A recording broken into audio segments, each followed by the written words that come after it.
Around 450 million people in the world suffer from mental disorders, and nearly 2/3 of them will never seek professional help. Why are these numbers so high, and what are some solutions? Join us in our discussion today on mental health.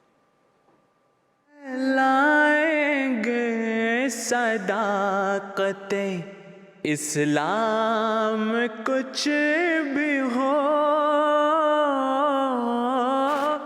जाएंगे हम जहाँ भी के जाना पड़े हमें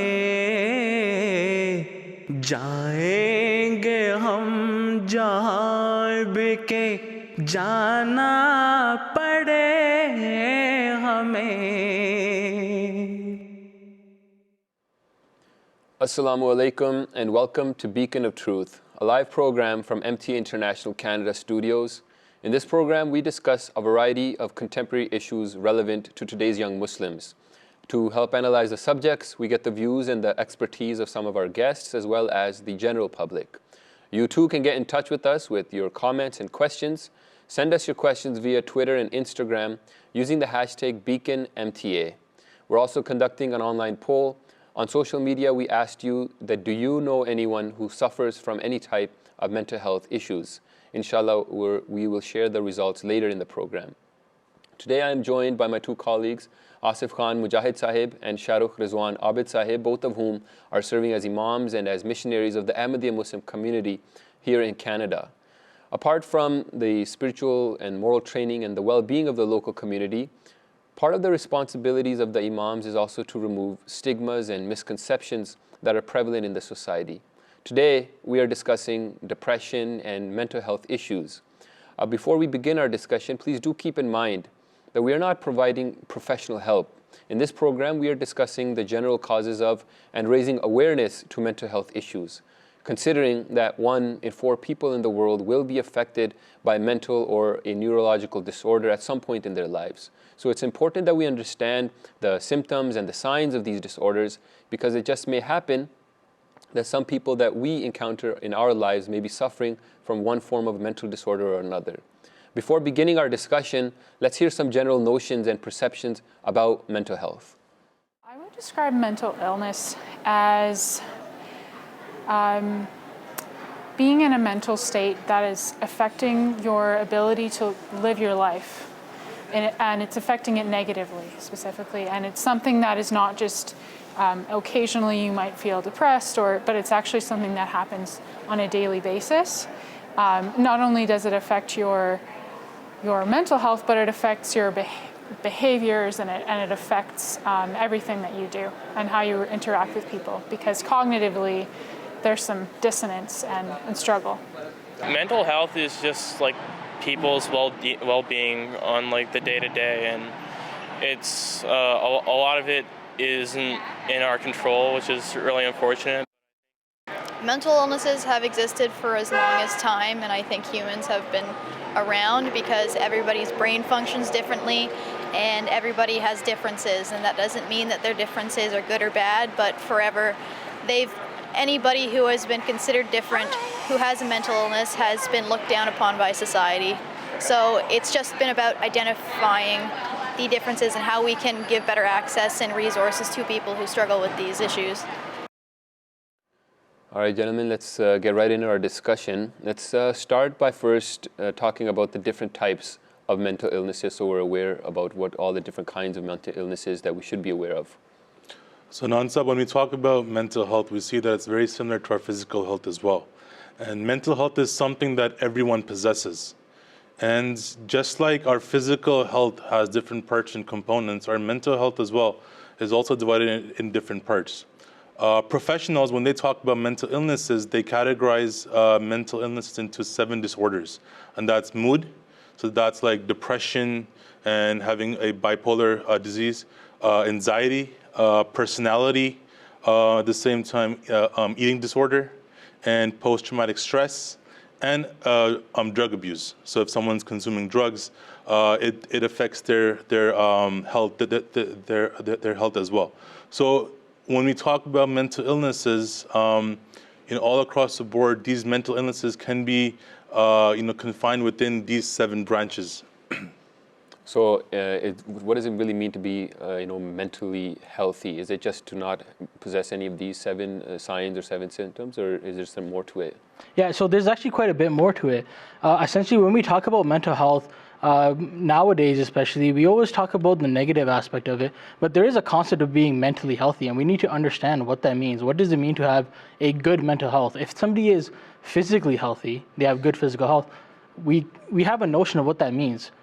So we have to ask ourselves, if somebody has a good mental health, what does that mean? How is it defined? Mm-hmm. So the World Health Organization, in regards to health in general, defines health as not merely the absence of disease or infirmity or illness, but rather they say that it is a state of complete physical, mental, and social well-being. Now that's the definition for health in general. But mental health specifically is defined as a state of well-being in which a person is able to realize and understand what their potential is, has the ability to cope with the normal stresses of life, is able to work productively and fruitfully if they so desire, and if they so desire, has the ability to contribute to their social circles and their communities. Now, this is just a loose definition which has been provided by the World Health Organization. However, at the same time, now that we understand loosely what it means to be, what mental health is, and we have a notion of what physical health is, at the same time, we need to understand what spiritual health is, because it is the conglomeration of these 3 things which actually defines someone's health, and they all have an effect on each other. So we need to understand what it means to be spiritually healthy. So this has been discussed by Hazrat Masih Maud alayhi salatu wasalam and all the Khulafa. And a person actually asked Hazrat Khifatul Masih Rabi rahimahullah ta'ala in regards to what it means to have inner peace and to be spiritually content. And Hazrat Khifatul Masih Rabi rahimahullah, he explained it by saying, by taking it back to this concept of being God-like. So there's a verse in the Holy Quran in which it talks about the colors of Allah Ta'ala. And what this means is that as human beings, we need to mimic and inculcate the attributes and the characteristics of Allah Ta'ala within ourselves. We have to be like God to a certain extent though. That's what we have to remember, because us as human beings, we can't be a God. So we have to be God-like to a certain extent, or to whatever extent that we can be as human beings. And whenever there is an incongruity or a type of contradiction with our personality and the personality of God, then we see that in that situation, a person is not spiritually healthy and they don't have inner peace. Right. So if somebody is able to actually go along this path and attain inner peace, that is one part of the equation to becoming mentally healthy and physically healthy as well. So this is something that we should always keep in mind as well. So there's a lot of multifaceted ways to know if someone is mentally healthy, including the physical aspect, the spiritual aspect. Yes, of course. Jazakallah. Now, the alarming number of mental health issues that we see in society makes one wonder why so many people are affected by this illness, especially considering that there's a sharp rise in the number of youngsters who are facing this issue. But before that, let's listen to Dr. Aleem Khan Sahib, who works as a professor of psychiatry at the University Hospital in Windsor, Ontario. Mental health is a very vast subject, and people range from children to the old age people. We see a whole range of different mental illnesses in the whole spectrum of a lifetime. Like in children, people they have some like a developmental disorder, autistic disorder, anxiety, ADHD, behavior, those kind of things we see in those people. Anxiety manifests very early in the life with the OCD, some eating problem as a teenager, mood problem, they start getting very early in life. When we see the mental health, about 50% of the mental health problem, they manifest before the age of 14. And about 70% of mental health problem, they manifest before the age of 24. So it is very important to identify those illnesses right in the start, in the beginning. When we identify that in the beginning, in the start of the illness, we can modify the course of the illness, we can treat them. Unfortunately, we don't have education about the mental health issues or mental health problems. And we think that it is a character flaw or personality weakness which is causing all those problems. It is not a personality weakness, it is not a character flaw, it is a genuine illness. Let me put it this way, brain is an organ just like heart, lung, kidney, liver. People, they can get heart problem, lung problem. Same way people can get a brain problem. Like for example, if somebody is having some lungs problem, we will see symptoms of difficulty breathing because the lungs function is breathing, so they manifest as a breathing problem. Same way, because brain controls our emotions, our behavior. So when we have a problem with the brain illnesses, it affects our behavior, our emotions, our thinkings. So we see those kind of symptoms with anxiety or depression or thinking problem like a paranoia or delusions or so those kind of things. So these are not personality weakness, or these are not caused by any stress or something. These are the chemical imbalance. The chemistry is there, genetics is there, which are causing those problems. Jazakallah, Dr. Saab. Earlier, I mentioned that the viewers, they can get in touch with us with their comments and questions.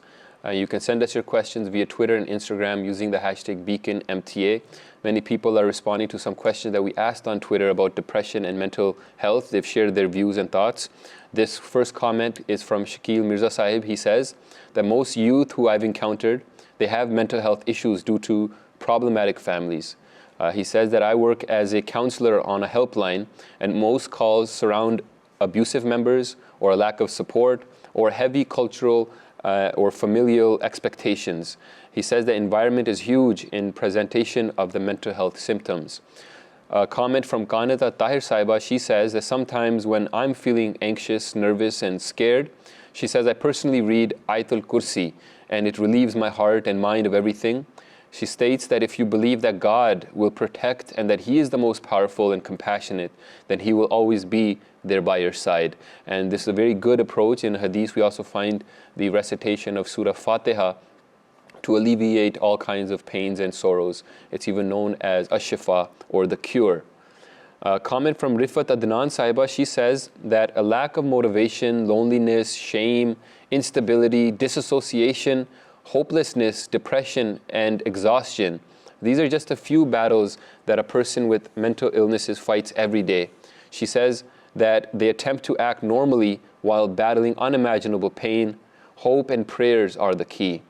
And we also asked, what are some misconceptions that you've heard about mental health? This comment comes in from Laika Ahmed Saiba. She says, one misconception, that praying would automatically cure you of any psychiatric illness, and that without any medical treatment, although like all diseases, these too need proper medical attention. Madiha Hafiz Sahiba, she comments another misconception, that sometimes people judge by hardships that the other person is having, and they say that God knows if it's a punishment for their sins or they must have done something wrong, and now this mental illness is due to their regret or their bitter memories. And Asifa Ahmed Sahiba, she comments about another misconception she has heard, that bad parenting could cause children to grow up having mental issues.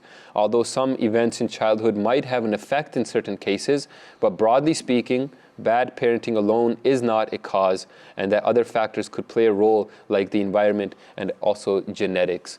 Jazakallah to our viewers who have sent in these comments. Now, the World Health Organization states that stigma, discrimination and neglect, these prevent people from getting treatment. And we should understand that many things can affect our state of mind. And we may face different trials and tribulations as part of life, but our coping mechanisms sometimes become overwhelmed. The focus of our program today is to show that there is help available. And inshallah, we'll be discussing the different means of getting help. But before that, let's hear what the general public say about the causes of mental health issues. Yeah, I think it definitely has to do with better identification. I think mental health issues have always been around, but I think us talking about it has led to an increase in awareness. I think in a social sense, the society, in this particular context, Canadian society, North American society, has a tendency to compartmentalize our aspects of life. You have your work life, your family life, your home life, life with your friends, and the dichotomies that are created by presenting yourself as a particular person in those spaces forces you to be different people at different times, and trying to mesh all of that into one individual might be one of the stressors that causes mental health issues, among other, inequalities that happen in society that cause people to struggle, and that causes stress, and stress being an indicator or a cause factor for mental health issues too. It's those face-to-face relationships that really help a person. And we're in a society where everyone is more and more connected than ever before, but also more lonely than ever before. And it's a strange phenomena because you can have 500, 600 Facebook friends, but not really have any close, intimate relationships where people know you and they know your struggles, they know your victories as well. So we just heard some of the understanding of some regular people, and it seems quite accurate. And the causes in mental health issues, why has there been such a spike in them recently? So, Hanasa, there is this notion amongst the normal society that there's been this huge spike in mental health issues in the past 5 to 10 years. Now, there are actually two opinions in regards to this. Some people say that there's been a huge spike, and before, mental health issues weren't actually that prevalent. And there's this other opinion that shows that, maybe there were mental health issues, there just wasn't a lot of awareness. And people, they didn't realize that instead of just experiencing regular sadness, regular bouts of stress or anxiety, they were actually going through mental health disorders. So there are these two different opinions, and the data is actually somewhat conflicting in regards to it. But this is all besides the point.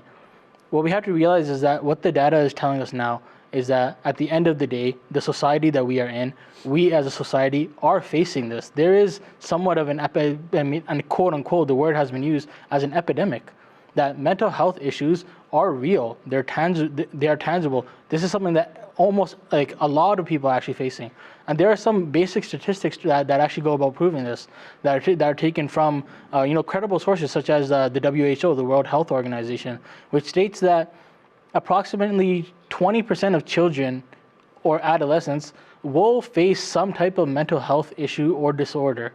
And these are the children of our societies, let alone the actual adults who are facing or who have to constantly face the stresses of providing for their families, of functioning and being a functioning member of society. Another statistic is that there are approximately 800,000 suicides on a yearly basis. And there is data which suggests that for every suicide, there are 20 suicide attempts. This is a staggering number, to think that there are that many people who are facing such stresses and are unable to cope with certain events that are going on in their lives. The U.S. Department of Health and Human Services actually published that approximately 50% of Americans will face some type of mental health disorder or some type of mental health issue within their lifetime. That's 1 in 2 Americans. 50% is a huge number. So to think that like this number is actually it's so prevalent in society. It's just staggering to see. Now, besides this, when we're looking at the causes, one such cause that's been published, it was published in an article for The Independent. And what they published was that there was a study which was conducted of 1,000 people, a small study, which showed that 41% of these 1,000 people actually had experienced some type of sadness, anxiety, fear, or worry, or even depression when using social media. So this is one cause. Now, what we have to look at when we're understanding the causes of mental health issues, the causes are not singular, or there are many causes. Just like when we look at our physical health, there are many causes in regards to any type of physical illness which we may be feeling. And sometimes it's just not one single cause. It is a conglomeration or a plethora of causes which lead to some type of physical ailment. And this is the same thing when it comes to mental health.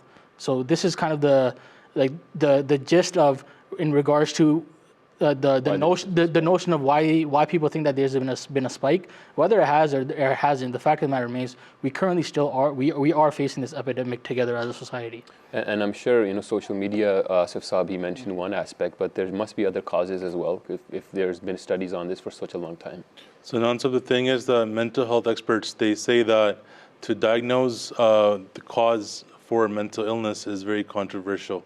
And that's because the mind is a very complex thing. It's not that easy to understand. And as we move on, as we go on in time, we make new discoveries. Certain things that can be the causes for this illness is abuse, sexual abuse, isolation, loneliness, bullying, violence, abuse of drugs, head injury. Also at the same time, if someone close to us passes away. Right? So all these things can be a cause of mental illness. And another thing is that it might be genetic as well. And parents, it's possible that parents can pass these illnesses on to their future generations. But like I said, there's no set rules or set law for this. And that's because as we go on, we learn new things. And like social media was something that was not an issue, 50 years ago, but now it is. Right. So as we go on and as we make new discoveries, we see that there are new causes, that lead to mental illnesses. Jazakumullah. Now we will be discussing the role of religion in alleviating mental health issues. But first, let's hear what people say about the relationship or their understanding of the relationship between mental health and religion. I think it depends on the person. I think a lot of people can grow up in religions that restrict their ability to look at their mental health and almost dismiss the validation of it. But I think it depends on the person. I've seen religion help a lot of people with mental health, and I've also seen it greatly detriment their ability to cope with stuff. So, religion is one of those things where it could help you a lot or harm you a lot. So it depends on how you or the person personally takes it. And also, the interpretation of religion also affects how it affects a person's mental health. For example, I think every major world religion has some sort of a forgiving and compassionate side, and then it has that whole damnation, you're wrong side.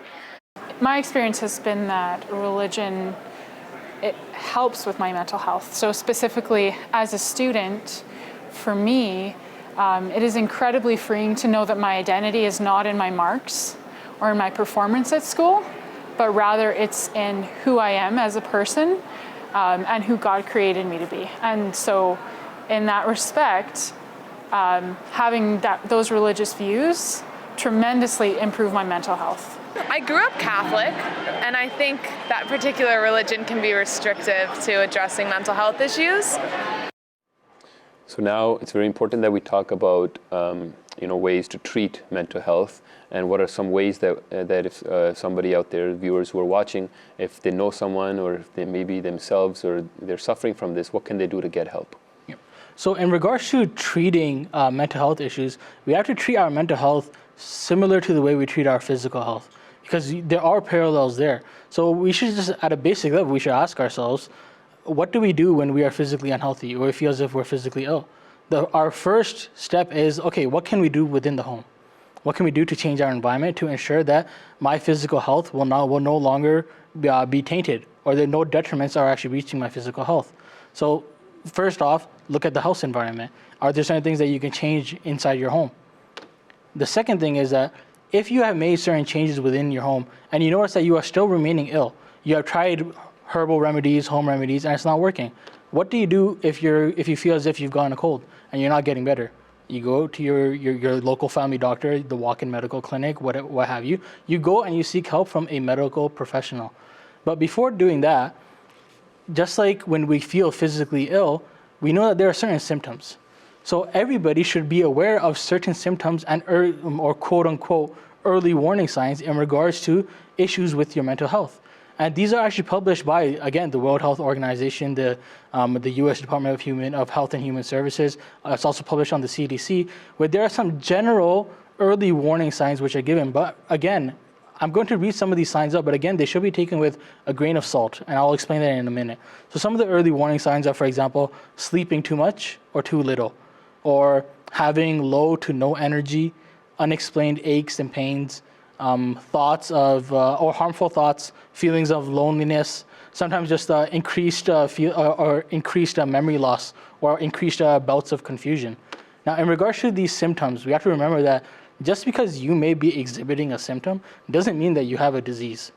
A lot of these symptoms, for example, sleeping too much or too little, this could literally just mean that you've been busy, or you just have a little bit too much energy and you're not able to fall asleep. So that you shouldn't jump to the conclusion and start to self-diagnose in this situation. Again, for example, feeling unusually confused or having memory problems. If your day-to-day schedule has increased and you're becoming more and more busy, naturally you will start to forget some things. You might be confused at work a little bit here and there, but that doesn't mean that you have some type of a mental health issue. Remember, these are published as early warning signs. You have to look at them, try and figure it out, try and make some changes within your own lifestyle. If you see that these issues are persisting, that doesn't mean that you have a mental health issue. That means go talk to a medical professional. Treat your mental health the way you treat your physical health. An example of this is, and again, coming back to these early warning signs, an example of this is, let's take the example of bronchitis or even the common cold. If you were to take the symptoms of bronchitis and put them on any Google search or any search engine, Google, Bing, whatever you have, and you would look at the symptoms and what kind of diseases they're related to, you would self-diagnose, and a lot of the times you would end up with something terminal. The symptoms for bronchitis or even the common cold are very common with esophageal or lung cancer. So again, we shouldn't diagnose. We're not professionals. We need to go to the professionals, and we have access to them. So that's one thing. So that's like an overall gist of how to go about dealing with possible mental health issues. Besides this, I understand that there's this. We know actually that there is this stigma within society of getting help in regards to mental health issues. So first and foremost, it's a stigma. That literally means that it is something negative. Now, what can we as a society do to get rid of the stigma? Again, it's to raise awareness. Stigmas come about from ignorance, and the only way to get rid of ignorance from a society is to disseminate knowledge, and that is the purpose of this show as well, and that's the purpose of all these other awareness campaigns as well. So we, in our own social surroundings, should actually go about raising awareness in regards to mental health issues and let people know that these are normal issues. These are common issues. It's not something to be ashamed of, and actually be empowering to one another as a community. Besides this, we understand also that when it comes to stigmas, they're not going to disappear overnight. So there are ways to go about getting help in a private manner as well, and this will be discussed later on. Another aspect that we should definitely highlight is the aspect of prayer. Allah Ta'ala states in the Quran, "Allah bi zikrillahi tatma'innul qulub," that it is by way of the remembrance of Allah that the hearts of man, or the hearts of human beings, receive contentment and peace. And we need to remember Allah Ta'ala and pray to Allah Ta'ala. And we need to make this one part of the equation towards our health. Look, if somebody goes, let's say, for example, somebody goes skiing and they break their leg, they're not going to go home and just pray to Allah Ta'ala that their leg gets better and try walking on their leg. They're going to go to the doctor. They're going to tell them, I'm having pain. The doctor will diagnose it. Get a cast, get your painkillers, whatever it may be, go home, pray to Allah Ta'ala for a speedy recovery. That is the process with our physical health. That should be the process with our mental health as well. Prayer is a definite and necessary part of the equation. However, it's not the only part of the equation. We should always seek medical help. Jazakumullah. And speaking of seeking medical help, we asked Dr. Aleem Saab a second question about the role of family members and the correct diagnosis. It is well documented in psychiatric research that about 50% of the people, they start showing symptoms of mental health before the age of 14. So what I have seen in my practice, we see two kind of different responses from the family or friend. Either we try to hide those things, we ignore those symptoms and don't take our kid for the treatment, or we take another route and start blaming them that, oh, the person is attention seeking or this and that. The both approaches are wrong. And what happened when those kids, they don't know how to deal with their symptoms, then they start having some behavior problems. As a family and friend, we can play a big role at helping our loved one with the mental health issues. First of all, we have to educate ourselves to see what are the warning signs of any mental health.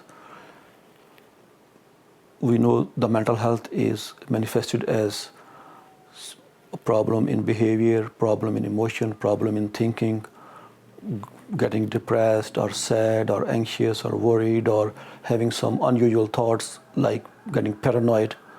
So identifying those things is very important.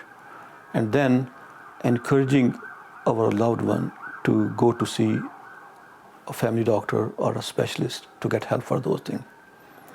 And it is only possible when we know what are the signs and symptoms of warning signs of mental health. So educating ourselves, educating our family member, discussing those things openly in the family is very important. It should not stay as a stigma that mental health is a stigma.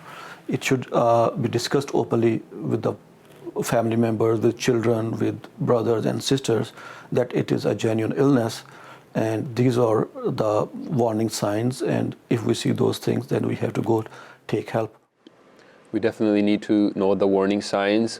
And Sharak Saab, how important is it to be proactive, whether you're a family member, whether you're a friend, and what are some things that we can do? So Nansab, this answer can be divided into three parts. The first thing that we need to know is that, we all have problems, we all have issues, we all have trials, whether we are old or young. Even elderly people, they suffer, from mental illnesses. So we all do. So there's nothing to be ashamed of. And if we need help, we should go get that help. With this said, sometimes, we tend to think that I don't want anyone else to find out about my problem. So for that, we have resources available to us. There are online chats, online help that the government provides for us to go on and speak to someone. There are distress centers that we can call and, speak to someone and be guided. At the same time, we can always speak to our family doctor. And a family doctor cannot, reveal to anybody else that, this person came to you with this problem. In schools, we have guidance counselors. In universities and colleges, we have therapists. They're there to help as well. So we have all of these platforms and these resources, for people to go and get help. One thing that's very important that when you go online, we do not go into some random forums. It's important to know that those chats, they are funded by the government, so we have to look for those. The second part to this, second answer is that, sometimes we should become a support for those people who are suffering. So if we know someone, who is sad and is suffering from a mental illness, rather than ignoring them, we should go and help them and become their support. And the best thing is if a family member can do that or a friend. And as members of the Ahmadiyya Muslim community, we should come together as a community as well and help someone. And the second son of the promised Messiah, he writes that the group of believers are a support for one another in times of happiness and sadness, and they gain comfort, tranquility, and strength from the support of one another. This is the focal point of the Jamaat. So we see that, he talks about coming together and helping those who are sad. At the same time, there's another study that says that those who have some sort of religious affiliation and are spiritually inclined, they tend to forget, events pretty quickly. So, going back to prayer, because, religion and prayer actually gives you that element of hope. Then there are certain things that we can do as a prevention, or certain things that we can do to help us. And last year, Hazur, may Allah be his helper, he was addressing the volunteers of Germany, and he said that, the Holy Prophet Muhammad, peace be upon him, he suffered through a lot of trials, and he had a lot of problems. But the one thing that the companion said was that he always had a smile on his face. So despite going through problems and trials, he had a smile on his face. And there's a hadith of the Holy Prophet, peace be upon him, in Bukhari, in which he says that, be cheerful with your family, be happy with them. So the Holy Prophet, peace be upon him, he wanted to create this positive environment for people, to be happy. And this is the same thing that the Khulafa Ahmadiyyat have done as well. The third Khalifa, Hazrat Mirza Nasir Ahmad Sahib, rahimahullah ta'ala, he said that in 1974, when the Jamaat was going through severe persecution, he said that keep smiling. They cannot take away our smiles. So he commanded the Jamaat to keep smiling. Now, but what does smiling do?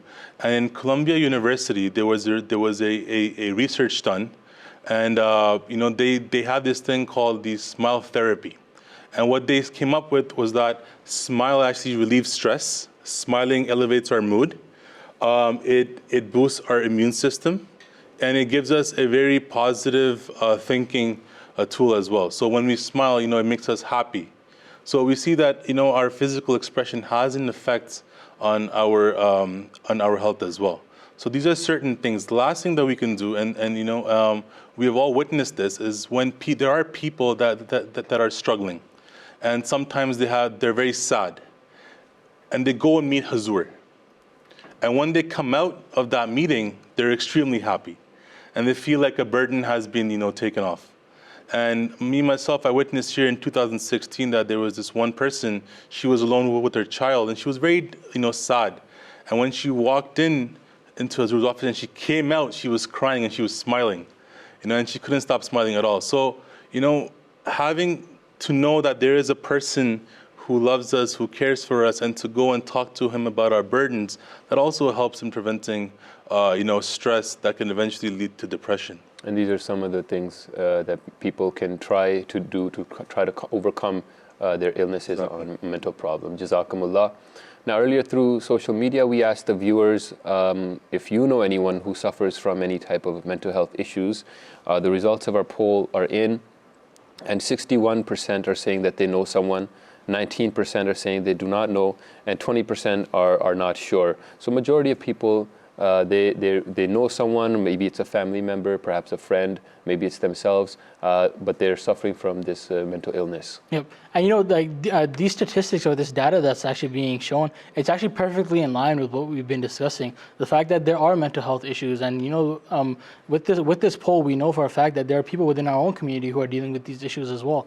What we have to understand at the same time, however, is that usually when we're talking about mental health issues, even within the community, on any type of forum whatsoever, we are usually addressing the youth. What we have to understand is that the elderly are also stricken with these same illnesses. And there are some statistics which actually show that that women fall prey to mental health issues more so than men, to a certain extent. So we have to understand that when we are approaching people or when we are discussing this, mental health issues, they affect everyone. So we have to make sure that we're taking care of everyone as well. Now, going back to what Shahrukh Saab said as well, one very important aspect of taking care of our mental health is to make sure that we build a relationship with Allah Ta'ala and build a relationship with Khalifa-e-Waqt. Right. And by way of Khalifa-e-Waqt, build a relationship with Allah Ta'ala. And this is something which will definitely have some type of a positive effect on our mental health, on our mental health capacities. Also, at the same time, what we have to understand is that this is not a one and all cure. The best cure is a holistic cure. So this is one part of the equation. We have to take it back to having a very strong bond with Khilafat. Sometimes you just want someone to talk to, and Huzur Anwar is here so that we can express our deepest emotions, our deepest desires to Huzur Anwar as well. So, and this isn't only for the youth. This is for the elderly as well. The society that we live in, our parents are under a lot of stress. Mm-hmm. For a lot of us, our parents are immigrants. They came to a society where they didn't know the language, that they need to fend for themselves and take care of their children. And we as the youth need to understand where our parents are coming from as well. And we need to take care of them just the way they took care of us. And be very understanding. Of course. Jazakumullah. I mentioned in the beginning of the program that the viewers can send in their questions as well. So we have a few questions that have come in. Let's start with you, Shahrukh Saab. This question comes from Buller Sahib. He asks that, as believers, sometimes we regrettably deviate from the path of righteousness and commit shameful sins. The thought of displeasing God creates feelings of despair that eventually accumulate into depression and losing hope of forgiveness. So what do you advise with this? You know, there's a verse of the Holy Quran, and this is a question that's often asked. There's a verse of the Holy Quran in Surah Zumar. You know, God says that, "O my servants who have transgressed against themselves, you know, do not despair from the mercy of Allah." You know, so God is giving us that hope that don't despair, no matter how much you have sinned. And there's a hadith of the Holy Prophet ﷺ as well, in which he said that there's no sin, you know, that God cannot repent for. So, you know, there is that element of hope.